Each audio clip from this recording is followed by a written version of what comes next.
bien bonjour YouTube, j'espère que vous allez bien, en tout cas moi ça va super, je suis très heureux de vous retrouver dans cette nouvelle vidéo comme toujours. Et donc aujourd'hui on va se faire presque la dernière vidéo du challenge du mois de janvier. Je viens de me rendre compte de ça, qu'on a bientôt fini, il reste 2 ou 3 vidéos. Et on est à la fin, donc sachant qu'il y a cette vidéo-ci, on va bien sûr faire un récap de tout ce mois de janvier et voir ce que ça va impliquer bien sûr pour les mois qui suivent. Donc pour cette vidéo d'aujourd'hui, je voulais vous faire, ça fait un moment que je voulais le faire, je voulais vous faire le top 5 des applications que j'utilise le plus au quotidien. Alors pourquoi je voulais faire ça?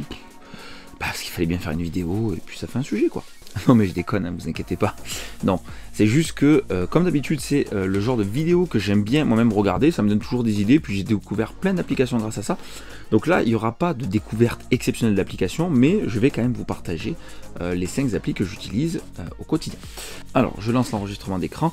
Je vous diffuserai bien sûr l'image de mon écran en même temps pour vous montrer un petit peu les applications. Donc la première application que j'utilise au quotidien, c'est WhatsApp. Alors WhatsApp, qu'est-ce que c'est? C'est un service de messagerie, de communication même, ce qu'on peut appeler, mais c'est un service de messagerie crypté.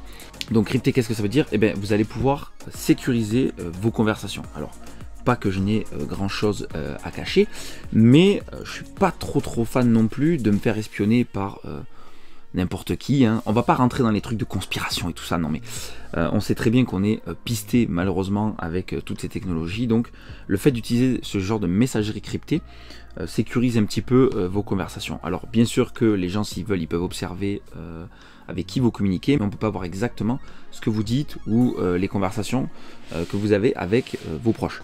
Donc ça c'est l'application que j'utilise le plus. Je vais même être honnête avec vous, l'application message d'iPhone je n'utilise plus, et l'application d'appel de base du téléphone j'utilise quasiment plus non plus. Et donc la deuxième application que j'utilise tous les jours, c'est bien sûr YouTube. Alors non, c'est pas parce que je fais des vidéos sur YouTube que j'utilise YouTube. C'est pas de la lèche à Google, pas du tout. Non, j'aime beaucoup cette plateforme parce qu'on trouve de tout, des vidéos comme les vidéos que je fais là, hein, des vidéos pertinentes sur des produits, présentations, des tutos, des choses comme ça.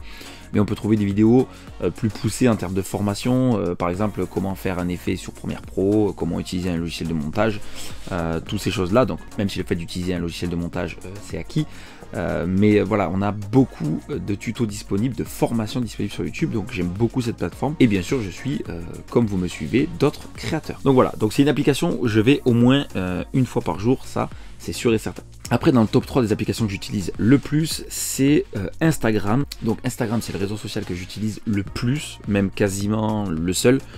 Facebook, je l'utilise et je ne l'ai pas mis dans ce top 5 pour une simple et bonne raison, c'est que Facebook, j'utilise que pour la page pro de ma boîte. Et donc, j'utilise même pas l'application Facebook, j'utilise l'application page Facebook qui permet de directement gérer la page sans passer via l'appli Facebook. Donc Instagram c'est le réseau social que j'utilise le plus, tout simplement parce que c'est ce qui correspond le plus à ce que je fais, hein, des photos, des vidéos, pas mal de stories, voilà, je trouve que l'application est assez intuitive. On peut aussi bien sûr communiquer, je vais pas vous apprendre Instagram comment ça marche, mais voilà, je trouve que c'est une application qui est bien conçue et qui est plutôt pas mal. Donc voilà, c'est la troisième application que j'utilise le plus au quotidien. Et donc après les amis, la quatrième appli que j'utilise le plus au quotidien, c'est bien sûr Lightroom Mobile. Alors Lightroom Mobile, j'ai fait un petit tuto la dernière fois sur comment éditer vos photos sur smartphone. Si je vous ai fait ce tuto, c'est parce que vraiment j'utilise cette appli, alors pas tous les jours, mais presque, parce que on peut vraiment tout faire. Je transfère de mon PC les photos sur Lightroom Mobile. Et après je fais mes petites retouches tranquilles, comme je vous l'ai dit dans le tuto, c'est très intuitif. Si vous n'avez pas vu le tuto, je vous invite à aller le voir, je pense qu'il était très bien, il a plu à pas mal de monde. Et j'ai été content de vous faire ce petit tuto sur Lightroom. Donc voilà, c'est la quatrième application que j'utilise le plus. Je vais pas non plus rentrer dans les détails sur Lightroom Mobile, étant donné que j'ai fait un tuto sur le sujet. Mais voilà, c'est pareil, je trouve que c'est très intuitif, c'est facile d'utilisation. Il y a pas mal de tutos sur internet sur comment utiliser Lightroom Mobile.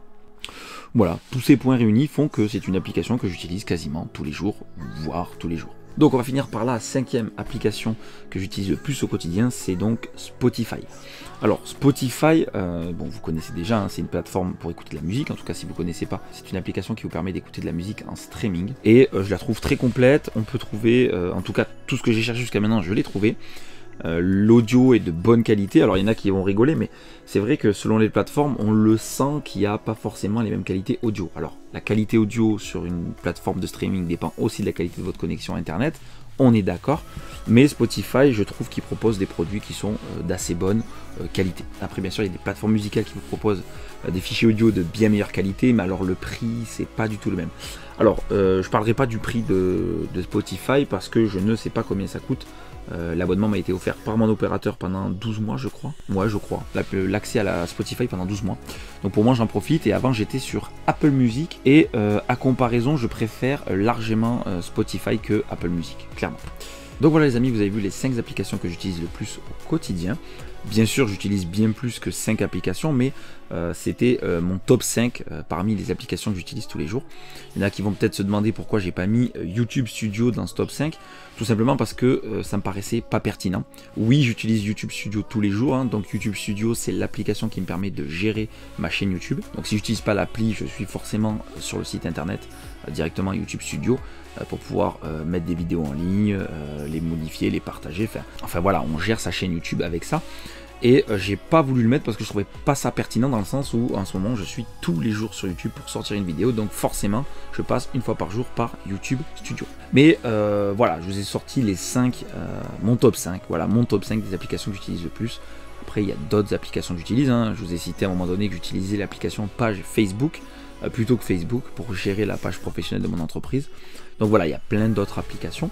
Mais voilà, c'était les applications qui me plaisaient le plus et dont j'avais envie de vous parler. Voilà, bah écoutez, j'espère que cette petite vidéo vous aura plu. Comme j'ai dit en début de vidéo, on approche la fin du challenge. Donc il y aura une vidéo demain, je crois. Demain, et après, c'est la vidéo de récap. Si je dis pas de bêtises, il y a encore 2 vidéos, enfin bref, il y a encore 1 ou 2 vidéos et après on se fait la vidéo récap du mois de janvier. J'ai commencé à préparer cette vidéo parce que bon, il faut analyser toutes les données de YouTube et tout ça. Et franchement, vous allez voir que on est plutôt pas mal. On est plutôt pas mal. Ça a bien marché ce challenge.